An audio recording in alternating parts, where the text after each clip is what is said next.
ஆங்கிலம் வந்து ஏன் ஆங்கில மோகம்லாம் இருக்குன்னா, ஆங்கிலம் வந்து ஒரு ரகசிய மொழி. இப்போ உதாரணத்துக்கு வந்து இங்கே படித்தவங்க இப்போ வெளிநாட்டில் பார்த்தீங்கன்னா, ஒரு ஜப்பான்னா எல்லாருமே படிச்சிருப்பாங்க, ஒரு ரஷ்யானா எல்லாருமே படிச்சிருப்பாங்க. ஏன்னா அவங்க தாய்மொழியில் கல்வி கற்கிறாங்க. இப்போ இந்தியாவில் பார்த்தீங்கன்னா ஆங்கிலத்தில் கல்வி கற்கிறதுனால பலரால் படிக்க முடியல, அதனால் படிக்காதவங்க லிஸ்ட்டில் போய் சேர்ந்துடுறாங்க.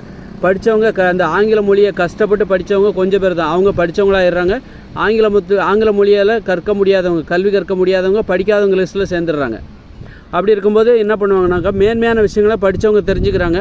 இப்போ படித்தவங்க என்ன பண்ணுறாங்க, சுதந்திரமாக பேசணும் அப்படிங்கிறதுக்காக சுதந்திரமாக பேசும்போது ஒரு காதலை பற்றியோ, ஒரு பாலியல் உறவை பற்றியோ, சமத்துவத்தை பற்றியோ பேசும்போது அதுக்கு இந்த படிக்காதவங்க தான் தடையாக இருப்பாங்க. ஏன்னா அவங்களால மேன்மையான விஷயங்களை புரிஞ்சிக்க முடியாது. அவங்க படிக்காமல் இருக்கிறதுக்கு இந்த ஆங்கிலம் தான் காரணம். தாய்மொழியில் கல்வி கொடுத்துருந்தா அவங்களும் படிச்சிருப்பாங்க, மேன்மையான விஷயங்களை எல்லாருமே பேசியிருக்கலாம். இப்போ ஆங்கிலத்தில் கல்வி இருக்கிறதுனால படித்தவங்க படிக்காதவங்கிற ஏற்றத்தாழ்வு ஏற்படுறதுனால ஒரு மேன்மையான விஷயங்களை பேசுகிறதுக்கு இங்கே ஒரு சுதந்திரம் இல்லை. ஒரு காதலை பற்றி பேசுவதற்கு சுதந்திரம் இல்லை. ஒரு அன்பை பற்றி, பாசத்தை பற்றி, ஒரு சமத்துவத்தை பற்றி, சாதி இல்லாத சமூகத்தை பற்றி பேசுவதற்கு இங்கே படிக்காதவர்கள் தடையாக இருப்பாங்க. அப்போ படிக்காதவர்களுக்கு கேட்காம பேசணும் அப்படிங்கிறதுக்காக என்ன பண்ணுறாங்க, ஆங்கிலத்தில் பேசுவாங்க. அது மாதிரி பார்த்திங்கன்னா, உதாரணத்துக்கு வந்து ஒரு வீட்டில் வந்து பிள்ளைகள் இருக்காங்க. இப்போ அப்பா அம்மாவுக்கு ஆங்கிலம் தெரியாது. பிள்ளைகள் ஒரு என்ஜினியரிங்கோ ஏதோ ஒன்று படிக்கிறாங்க, அவங்களுக்கு ஆங்கிலம் தெரியும். அப்பா அம்மாவுக்கு தெரியாமல் காதலிக்கணும், ஏன்னா காதலுக்கு அவங்க தடையாக இருப்பாங்க. ஏன்னா அவங்களுக்கு படிப்பறிவு இல்லை.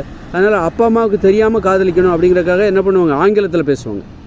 ஆங்கிலத்தில் அப்போ பெற்றவங்க பக்கத்தில் தான் இருப்பாங்க, ஏதோ பேசுகிறாங்க போலுக்கு அப்படின்னு நினச்சிப்பாங்க.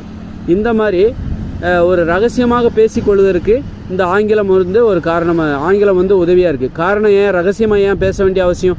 எல்லாராலையும் எல்லாருமே படிச்சிருந்தாங்கன்னா நீ எதையுமே ரகசியமாக பண்ண வேண்டிய அவசியம் இல்லை.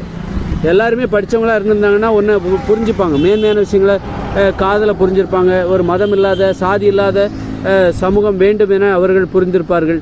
அப்போ அவங்கள வந்து நீ ஆங்கிலங்கிறனால தான் பலரால் படிக்க முடியலை, ஒரு சிலரால் படிக்க முடியுது. ஒரு சிலரால் மட்டும்தான் மேம்பட்ட சிந்தனை இருக்குது, பலருக்கும் மேம்பட்ட சிந்தனை இல்லை. அப்போ ஆங்கிலம் தான் அதுக்கு காரணமாக இருக்குது. எல்லாருமே படிச்சிருந்தாங்கன்னா நீ எல்லா விஷயத்தை பற்றி வெளிப்படையாக எல்லாருக்கும் கேட்குற மாதிரி பேசலாம். இன்றைக்கி பேச முடியல, தைரியமாக பேச முடியல. காரணம், படிக்காதவங்க அதுக்கு தடையாக இருக்காங்க. இப்போ ஏன் படிக்காதவங்க உருவாகுறாங்க? ஆங்கில மொழி தான் படிக்காதவர்கள் உருவாவதற்கு தடையாக இருக்குது. இன்றைக்கி புத்தகங்கள் மீதே மக்களுக்கு வெறுப்பு இருக்குது. காரணம் என்னது? புத்தகங்கள் மீதே மக்களுக்கு வெறுப்பு வருவதற்கு என்ன காரணம்? இந்த ஆங்கில மொழி தான் வந்து காரணமாக இருக்குது. இப்போ ஆங்கில மொழி ஒரு காரணமாக இருக்குது புத்தகங்கள் மீது மக்களுக்கு வெறுப்பு ஏற்படுவதற்கு. ஆங்கில மொழி ஒரு தடையாக இருக்குது. ஏன்னா பெரும்பாலான புத்தகங்கள் ஆங்கிலம் இருக்குது, சின்ன வயசுலேயே புத்தகம். அதனால சரி, இதோட முடிவு.